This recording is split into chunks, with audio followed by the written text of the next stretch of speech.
messieurs, bonsoir et bienvenue à cette émission d'Info 9. Il est dans plusieurs organisations et son implication est toujours la bienvenue. Alors, mesdames et messieurs, avec grand plaisir, je reçois M. Sébastien Bellil. M. Bellil, bonsoir. Bonsoir. Merci d'avoir accepté cette invitation-là, M. Bellil. Ça me fait plaisir. Très gentil de votre part parce qu'on le voit, vous êtes dans beaucoup d'organisations et vous êtes un maître de cérémonie hors pair, m'a-t-on dit. J'ai des espions un petit peu partout. Oui, puis on m'a dit ça, que vous étiez un maître de cérémonie. Vous aimez ça, animer des foules? Oui, je m'amuse. Oui, mais c'est ça. Ouais. Ben, il vous dit le mot, il faut s'amuser. Oui, absolument. Aussi, parce que quand ça devient une corvée, à ce moment-là, bien, ça devient lourd, ça devient pesant, puis on aime peut-être moins ça. Il y a des gens qui ont peur un peu du micro. Là. Dans mon cas, ça me fait pas trop peur. C'est pas un fardeau. Pour moi, c'est pas quelque chose de pénible. Exactement. Je m'amuse là-dedans. Mais c'est ça. Et vous le dites aussi, vous amusez. Et puis, c'est ce qui est important. Comme moi, je m'amuse à faire cette émission-là. Puis, le jour où ce sera un fardeau, bien, c'est ça. Je faut passer à d'autres choses. Hein? Exactement. Ouais. On tournera la page à ce moment-là. Monsieur Bellil, vous avez innové dans plusieurs domaines. À chaque fois qu'on regarde, il me semble, une nouvelle affaire qui arrive dans notre coin de région. On regarde Sébastien Bellil qui est toujours pas loin, habituellement. En même temps, moi, je veux préciser que c'est pas juste moi qui fais ça. Non, vous n'êtes pas seul, parce que c'est toujours une équipe. Tout le temps, parce que seul, on ne fait pas grand-chose. Puis souvent, les autres sont gênés de passer au micro, de passer devant la caméra. Fait que c'est moi qui me sacrifie pour ça. Là. Fait que j'ai peut-être le beau rôle un peu, là, tu sais. Mais c'est un travail d'équipe. Oui, exactement. Parce que quand on parle, on va aller avec quelques innovations que je dis vous, mais que votre équipe, que l'ensemble vous avez apporté chez nous en Abitibi-Ouest.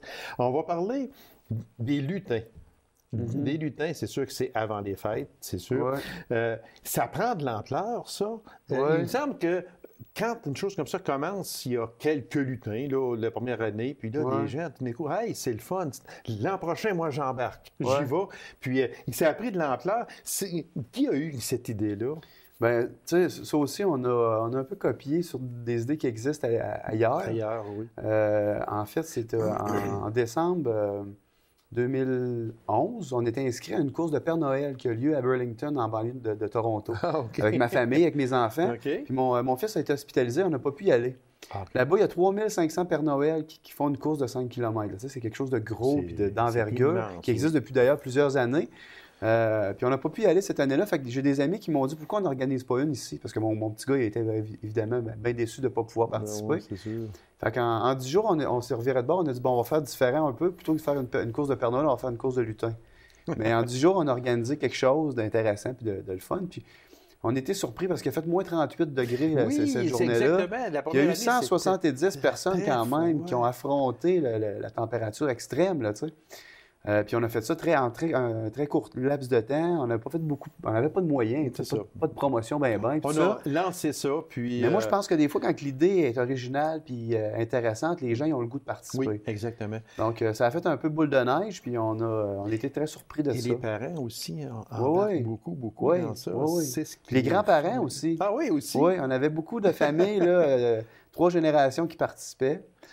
Cette année, donc, on l'a refait avec un petit peu plus de temps, un petit peu plus d'expérience aussi. On apprend là-dedans, la sécurité. C'est sûr, oui, parce qu'on ne peut pas envoyer ça sur la route. Non, c'est ça. Ça prend cette année, on a encore eu une température pas facile avec une tempête de neige le 23 décembre. Puis on a eu quand même 380 participants. Donc, ça grossit notre événement. On est content. C'est sûr qu'on aurait aimé ça qu'il y en ait 500, mais bon, il ne faisait pas super beau non plus. Là. Mais si vous passez quand même de 160 à 300 quelques, ça veut dire... 400 personnes. Pas loin de 400, ça veut dire... C'est à recommencer l'an prochain, c'est un beau succès, on est content. Persuadé. On va peut-être changer des choses sur... Peut-être qu'on va le faire, on va le laisser le samedi soir pour qu'il y ait peut-être des gens qui travaillent le vendredi soir qui ne peuvent pas participer. On ajuste un peu aussi. On est très à l'écoute des commentaires. Le monde sont vraiment le fun parce qu'ils nous font beaucoup de commentaires positifs puis aussi des commentaires constructifs. Qu'est-ce qu'on pourrait améliorer, comment on pourrait... Parce qu'il y en a qui, malheureusement, sont négatifs. Ça, il y en aura toujours. Mais quand on fait... quand on dit les choses telles qu'elles sont, puis qu'on va faire quand c'est constructif, c'est sûr qu'il ne faut pas avoir peur d'émettre notre opinion, parce que c'est pour rehausser cette activité-là. C'est sûr qu'au travers, il y en aura tout le temps. « Ah, ben moi, je ne reviendrai pas parce que c'est ci, puis c'est ça. » Non, non, regarde. Bien, on n'a pas, en tout cas, on n'a pas entendu de commentaires. C'est ça qu'il y a. Puis, c'est ce qui est important aussi, c'est de prendre les commentaires des personnes pour s'améliorer d'année en année. Puis on fait ça pour le monde, nous autres. Oui. On ne fait pas ça pour les enfants pour faire de l'argent ou pour...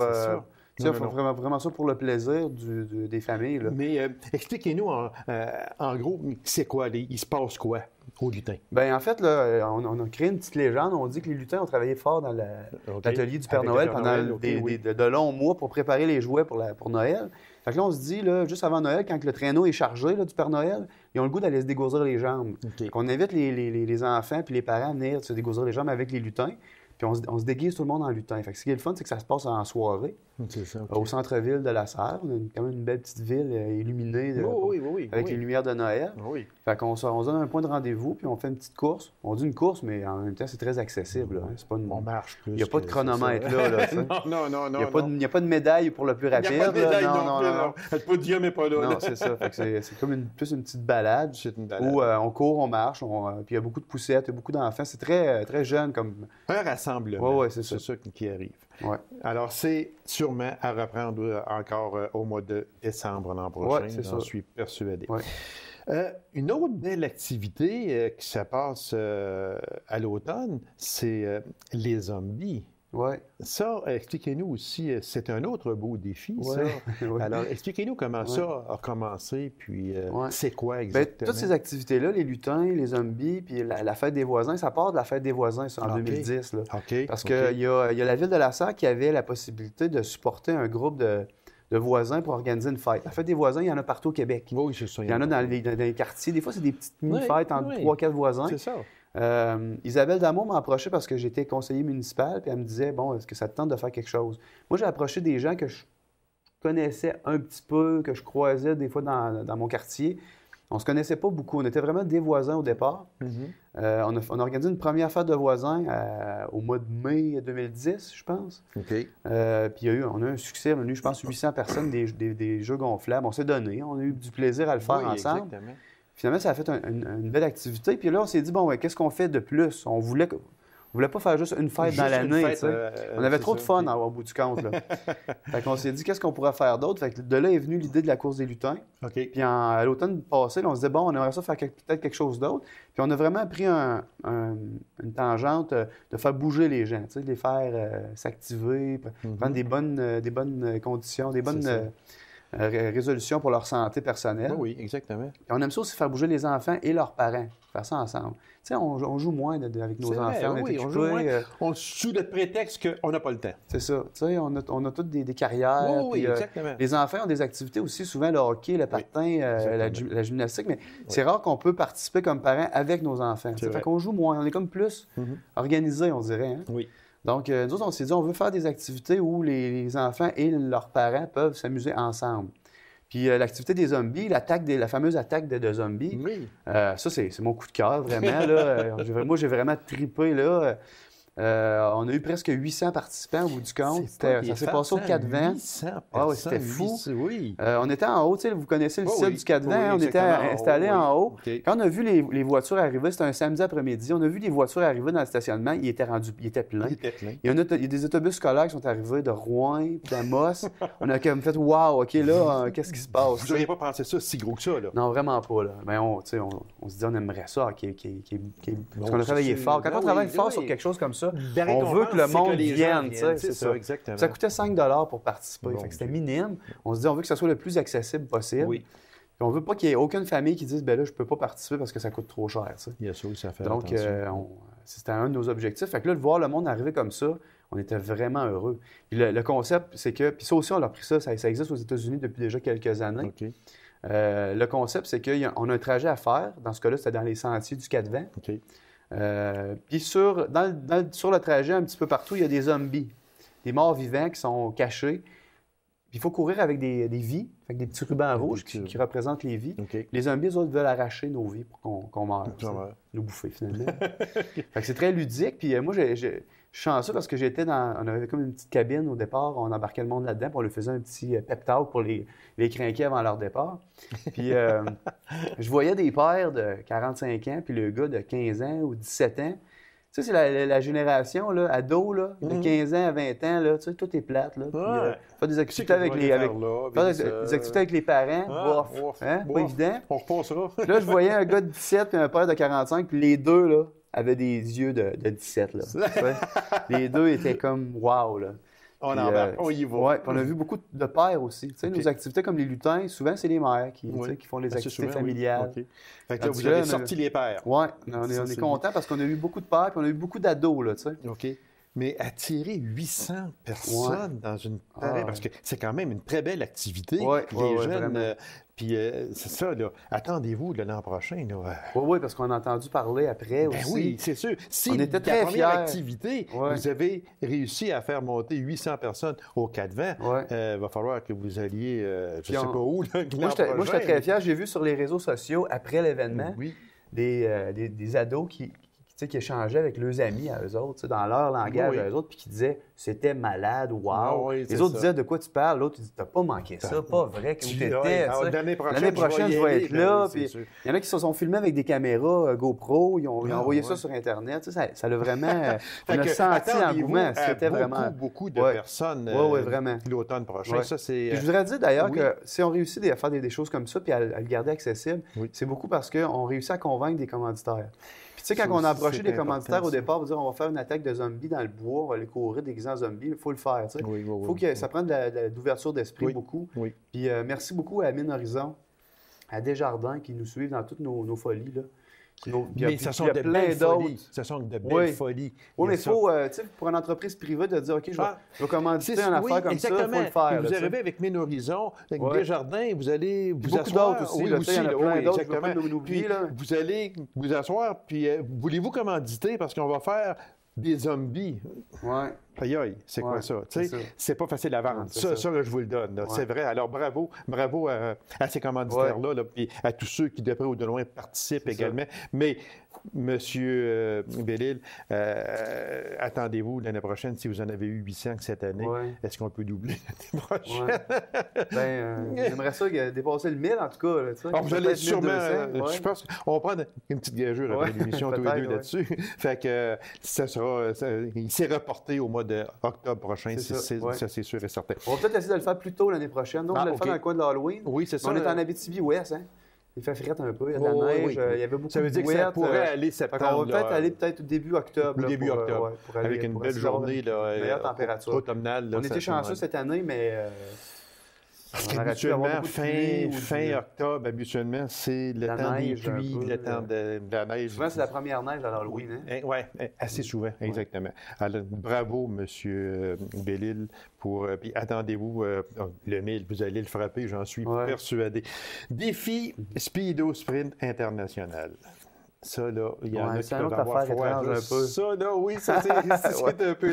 C'est quoi ce fameux 250 mètres sur la 5e avenue à la Sarre? Expliquez-nous un peu c'est quoi. Là, ça l'idée, c'est l'idée de Mario Tremblay, qui est un gars de Saint-Germain, qui court beaucoup. Mario qui était impliqué dans le défi de la 117 pour le bénéfice du comité de pédiatrie de l'hôpital de Rouen. Exactement. Mario qui organise aussi le demi-marathon de Saint-Germain chaque année, depuis plusieurs années déjà, qui est un gars super impliqué. Puis Mario était là à l'attaque de zombies, puis il m'a dit « Wow, on devrait faire une activité, un défi en speedo en hiver. » Puis je fais comme « Wow! OK. » À moins 35, on s'arrange. Il m'a dit « T'es-tu game? » J'ai dit « Moi, je suis game, mais est-ce qu'on va trouver d'autres personnes? » Fait qu'il dit « On le fait, on l'essaye, puis go. » Puis c'est pour une bonne cause, pour la Fondation Jack. Ben oui, c'est sûr, exactement. Donc, j'ai dit « OK, on l'essaye, Mario. » Fait qu'il y a à peu près un mois là, ou un mois et demi, on a lancé l'idée grâce à Facebook. Facebook, c'est génial pour ça parce que c'est sûr. C'est rapide.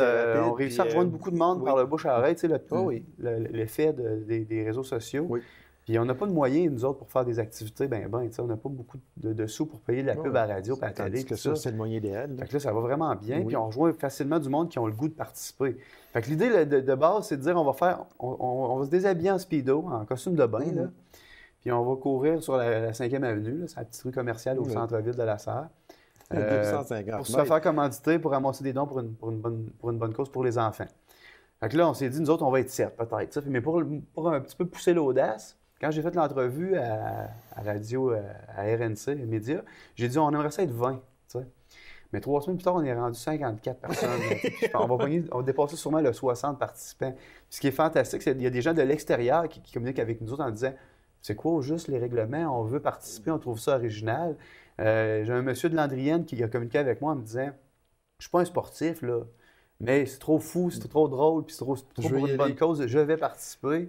Il y a une fille que je connais aussi qui est partie. Nous autres, on s'est dit, bon, il n'y aura pas de minimum à ramasser. L'idée, c'est que quelqu'un arrive avec... Tu sais, on en parle un peu autour de nous. Moi, je dis ça à du monde, ils me disent, t'es fou, ben je vais te donner 20$, ça va me faire plaisir. Fait que là, je ramasse le 20$. Fait que si on ramasse 100$, c'est merveilleux. Oui. Mais là, il y en a une que je connais qui va probablement se rendre à 1000$ de ramasser. Puis là, il y en a un autre gars qui est rendu à 400$ dépassé. Fait qu'il y a comme vraiment un challenge là-dedans. C'est sûr que c'est une course de 500 mètres. On va partir du bistrot de la maîtresse. On va s'amuser un peu. On veut que ça soit très ludique et qu'on ait du plaisir. On invite les gens à venir nous encourager au bistrot ou à l'extérieur, parce que les enfants ne peuvent pas rentrer au bistrot de la maîtresse, mais les enfants peuvent venir encourager à l'extérieur. Oui. Bien habillés, par exemple. On ne veut pas que les enfants soient en speedo. Oui, justement, parce qu'il y en a qui vont peut-être bien avoir foi, c'est ça. Mais il y a des enfants qui voulaient participer. On est obligé de leur dire non. C'est pas une activité pour les enfants. Surtout que ça se passe au bistrot de la maîtresse. Là. C'est ça. Donc, on va partir du bistrot, on va courir sur le trottoir jusqu'à peu près l'entrepôt de Chêne. Ça fait 250 mètres. On va retourner puis on va revenir. Ça fait que c'est une course de 500 mètres. 500, c'est pas un défi physique ou sportif. C'est pas un défi physique. Là. C'est plus un défi, la peur du ridicule, peut-être un peu, de courir en speedo l'hiver. Puis en même temps, c'est plus un trip de gang de s'amuser. Monsieur Bellil, il reste à peine 2 minutes. Oui. Je veux absolument parler de la Fondation Jack. Oui. C'est quoi exactement? Bien, il y a quelques années, moi, j'ai 2 enfants qui ont la fibrose kystique. Puis il y a quelques années, on a eu besoin dans ma famille du support de la communauté pour acheter un équipement.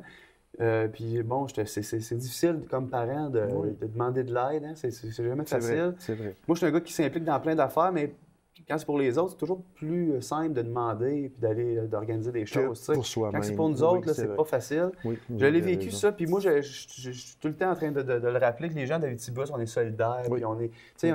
il se passe quelque chose, on veut aider les gens qu'on connaît. Ça, c'est vrai. Oui. Puis il y a plein d'exemples de ça, le Téléthon, du relais, il y en a beaucoup, le relais pour la vie, la ressource, pardon, pour les handicapés. Il y a plein d'exemples comme ça où les gens d'habitude sont très solidaires. Fait que moi, depuis qu'on a eu cette aide-là, il y a 4 ans, je me dis comment je pourrais donner au suivant. Puis depuis ce temps-là, on a eu des cas aussi, le petit Jacob là, qui fait du diabète, tu sais.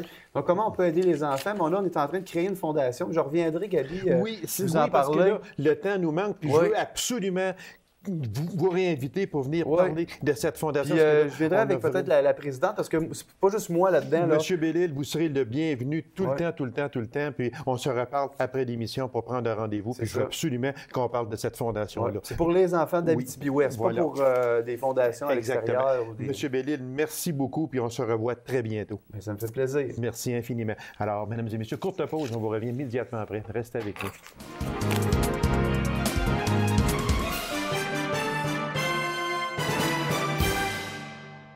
La Fondation Armand Martel a officiellement franchi le cap du 100 000 $, ce qui en fait un récipiendaire du Diamant bleu. Alors, avec grand plaisir, je reçois le fondateur de cette fondation, justement, M. Armand Martel. M. Martel, bonsoir. M. Martel, merci d'avoir accepté cette invitation-là. C'est important, c'est franchir le cap des 100 000 $, on parle du fameux cap des 6 chiffres à ce moment-là. C'est une fierté. Oui. Au commencement, on n'avait pas pensé à ça, mais plus qu'on allait, plus qu'on voulait se rapprocher puis le dépasser. Oui. Fait que là, l'année passée, j'ai été donné le feuille de 10 000 $, moi-même à Montréal. OK. Puis c'était une nouvelle gérante. J'ai passé 2h30 avec à discuter. Puis là, bien, c'était pas ce nom-là avant, mais là, ils ont fait ça pour Diamant bleu. Fait que là, on est dans le top des... Puis c'est bien fait parce qu'il y en a plusieurs qui ont été là et ils ont vu que c'était fait. OK. Ouais. Diamant bleu, comme on disait, c'est une fierté, c'est un honneur. Et vous avez été porter le chèque vous-même. Moi-même, pour être certain que... Pour être sûr que le chèque soit là et qu'il soit rendu. Ouais. Comment on vous a accueilli là-bas à la Fondation? La nouvelle gérante, là, pas mal se mettre. OK. On était 2h30 avec. Elle voulait tout savoir depuis le commencement, elle sait que ça va passer, comment elle avait parti ça. OK. Puis les comptes de dépenses, en tout cas, un peu tout ce qui peut se passer dans la Fondation. Mm-hmm. Puis on a fini avec quelque chose de bien. Avec une belle rencontre, c'est ça. On dit qu'à ce jour, vous avez remis c'est la Fondation québécoise du cancer, c'est ça? Oui. Vous avez remis 106 256 $. Ce sont des dons qui viennent de l'Abitibi-Témiscamingue et nord du Québec aussi, sûrement, qu'il ne faut pas oublier. C'est par toutes sortes d'activités, c'est ça? Comme la semaine passée, les Chevaliers de Colombe de Malartic m'ont fait c'est la 5e année qu'ils font ça. Ils m'ont fait un vin fromage. Ils m'ont fait le chèque gratuit 2500 $ pour ma fondation. Ils font ça tous les ans, ça fait 5 ans. Ah, mon Dieu. Fait que, hier, il est venu un gars chez nous et il m'a donné 100 $. C'est tout des affaires de même. Puis des activités qu'on fait un peu. Oui, puis, exactement. On va en parler un petit peu tantôt des prochaines activités. Cet argent-là, M. Martel, c'est important aussi de le dire. Ça va où, cet argent-là? Puis, qui peut en bénéficier? Bien, nous autres, on envoie tout notre argent à la Fondation québécoise du cancer pour être certain que tout le monde en bénéficie. Okay. Bien, sans ça, si on aiderait à une personne, bien, 10 000 $, à 2-3 personnes, on aurait oui, exactement. En tout cas, on l'envoie tout là-bas, fait que ça garde les prix bas, puis ça fait plus de bien pour le monde, là. OK. Puis quand vous dites que vous envoyez l'argent là-bas, est-ce que cet argent-là sert uniquement pour les gens de l'Abitibi-Témiscamingue? Oui. Il y a 80 du monde d'Abitibi. Okay. Fait que c'est pour le monde d'Abitibi. OK. C'est ça aussi parce que c'est important ça, de le dire parce que des fois, les gens peuvent se dire bien moi, je pourrais bien donner, mais je ne suis pas sûr que cet argent-là, elle sert à nous autres. Au commencement, c'était ça. Et tout le monde disait t'envoies ton argent à Montréal, tu ne l'envoies pas à Révillon. Bien oui, mais samedi, quand j'étais au vin fromage à Malartic, j'ai dit au monde, on était après 125, j'ai dit c'est pour vous autres, cet affaire-là, c'est pas pour le monde de Montréal. C'est ça. Là, oui, à Montréal, parce qu'il n'y a pas de radiothérapie à Rouen ou dans Abitibi, mais c'est pour vous autres, c'est pour le monde d'Abitibi. C'est ça qui est important de dire, parce que dans ces fondations-là, c'est sûr qu'il faut faire attention, puis les gens sont prêts à collaborer. Les gens sont prêts à donner. Mais seulement que les gens veulent savoir aussi. Je pense que les gens sont moins, je dis pas ne sont pas intéressés, mais sont moins intéressés à donner de l'argent pour une fondation qui uniquement va servir les gens de Montréal ou de Québec. Les gens veulent que, en premier lieu, cet argent-là sert pour nous autres en Abitibi-Témiscamingue. Puis le monde, on peur un peu parce qu'il y a bien de la coffrerie qui se fait. Oh, oui. Puis il y a bien des sollicitations. Fait que le monde, tu viens comme moi, j'ai mon monde, tu sais. Oui. C'est pas mal tout le temps le même monde qui me donne, puis les mêmes activités, puis le monde me connaisse, mais c'est assez dur. Je veux revenir au diamant bleu. C'est chaque fois que vous atteignez 100 000 $, c'est ça? Non, c'est le top, là. On va s'en aller en montant, là, mais c'est... Fait qu'aussitôt que vous avez atteint 100 000 $, vous avez un diamant bleu. Qui était quoi avant? C'était pas... C'était un autre nom, je me rappelle plus. Un autre nom? C'était un autre nom. Il y a une grande pancarte avec 4 pieds carrés en or, là. Puis ton nom, il est sur le bord des 100 000 et plus, puis l'autre est... Fait que quand on rentre dans cette fédération-là à Montréal, puis qu'on voit Fondation Armand Martel sur ce beau tableau, ça doit être certainement une fierté parce que, il faut le dire, M. Martel, c'est vous qui avez fondé cette fondation-là et puis vous y travaillez énormément. Puis je pense que le succès, c'est sûr, le succès vous revient à vous puis à ceux qui gravitent autour de vous également parce que vous ne pouvez pas tout faire ça seul. Donc, c'est sûr, moi, je vous félicite puis je félicite toute l'équipe qui gravitent autour de vous parce que il faut le dire que il me semble que le cancer, on en entend beaucoup parler. Plus ça va, plus il y en a. Oui, exactement, je pense. Moi, quand j'ai commencé, c'était 1 sur 3. Là, c'est rendu 1 sur 1,5. Vous, ça fait une douzaine d'années. Fait que vous avez souffert vous-même. Oui, on a eu 2 cancers. Vous avez eu 2 cancers. Puis ils m'ont tout brûlé le bassin. Je finis à vie, mais ça n'a pas l'affaire à la fondation. C'est l'hôpital. Oui, exactement. C'est pour ça que j'ai parti ça, pour essayer d'aider le monde à être mieux, puis avoir des places à rester, premièrement. Oui, c'est ça que je veux en venir, justement, M. Martel. C'est les buts de cette fondation-là. On parle d'hébergement. C'est ça. C'est ça, hein? C'est important parce que on s'en va dans un grand centre. Parce que c'est Montréal et c'est Gatineau. C'est ça? Ah oui. OK, bon. Fait que l'on parte pour Montréal ou Gatineau, ce sont des grands centres. Puis on part de chez nous, en Abitibi, puis déjà, on est hypothéqué ou on accompagne une personne qui est hypothéquée. Il ne faut pas avoir peur des mots, là. Puis déjà, on est sous le choc, tout ça. Puis là, on arrive dans cette grande ville-là, puis on est perdu. On est écarté. Oui, moi, c'est pour ça que, d'une manière, j'ai parti ça, parce que tu sais, tu appelles avant, tu sais, ils gardent une place, tu as une famille qui t'attend, c'est tout du monde de Abitibi, on se connaît toutes. Ça coûte pas cher, t'es bien, t'es OIAV, nourri, couché, pour 21 piastres, 21 quelque chose par jour. Exactement. Tu sais, fait que ça vaut la peine. C'est sûr qu'à la place d'aller dans les hôtels où ça coûte presque 100 piastres par jour. Puis t'es seul. C'est ça. Le lendemain, tu connais le beau-frère d'un, le mononcle de l'autre, puis c'est tout du monde de Abitibi, on se connaît quasiment tous. Exactement. C'est un geste, moi, je vous féliciterai jamais assez, M. Martel, pour ça, parce que réellement, on a besoin d'une telle fondation. Puis les gens qui nous écoutent, les gens qui voudraient là, collaborer, donner, qu'est-ce qu'il y aurait à faire? Ben là, ils appellent, j'ai un numéro de téléphone, puis bon, ils me connaissent pas mal toutes, la Fondation Armand Martel, puis téléphone chez nous, mon numéro de téléphone, c'est 762-83-92. OK. Puis ils peuvent faire un chèque, on fait donner des reçus d'impôts, 20 et plus. OK. Donc, ça a été fondé en 1998, si ma mémoire est fidèle, c'est ça. Puis, quand je relisais mes notes, je regardais que la première année, vous avez amassé 600 $. J'ai ramassé ça dans l'espace d'un mois, à peu près. J'ai su que la fille de Narouin, puis il faudrait que je fasse quelque chose. J'ai ramassé ça de mes amis, puis ça, 600 $, j'ai été diminué à l'hôpital à la petite conférence, j'ai été diminué ça. Puis c'est là que ça a commencé. J'ai dit qu'on devrait continuer. Puis puis la deuxième année, 5 000 $. C'est ça. Alors, c'était 10 fois plus, au moins. Ah ouais. 10 fois plus. Puis la troisième année, et vous avez toujours été en surplus, et puis vous ramassez environ 10 000 $ par année. Là, on commence à monter un petit peu plus. On envoie juste 10 000 parce que ça garde un petit peu de réserve. Des fois, il arrive quelque chose. Oui. Mais vous envoyez 10 000 $ c'est ça, à tous les gens. En terminant, il reste à peine 2 minutes, M. Martel. Les principales activités qui s'en viennent pour cette fondation-là? Là, il s'en vient un souper spaghetti le 6 avril à l'Église Immaculée Conception. OK. Puis on a une sollicitation sur Canadian Tower pour vendre des plumes, des affaires de même, des bracelets. Là, c'est ça qui s'en vient là, le plus proche. Là. Fait que ça veut dire que... Et ça va être annoncé. Bon, c'est annoncé à la TV, dans les journaux. Un mois d'avance, pour être certain. Un mois d'avance. Fait que... Alors, M. Martel, merci infiniment. Puis, continuez votre excellent travail. La population a besoin de vous et la population a besoin de cette fondation-là. Merci beaucoup, puis bonne chance à vous. C'est moi qui vous remercie de l'avoir reçu. Mais ça me fait toujours plaisir, M. Martel, et vous serez toujours le bienvenu également. Alors, mesdames et messieurs, merci d'avoir été là. On se donne rendez-vous à une prochaine émission de Info 9. Au revoir.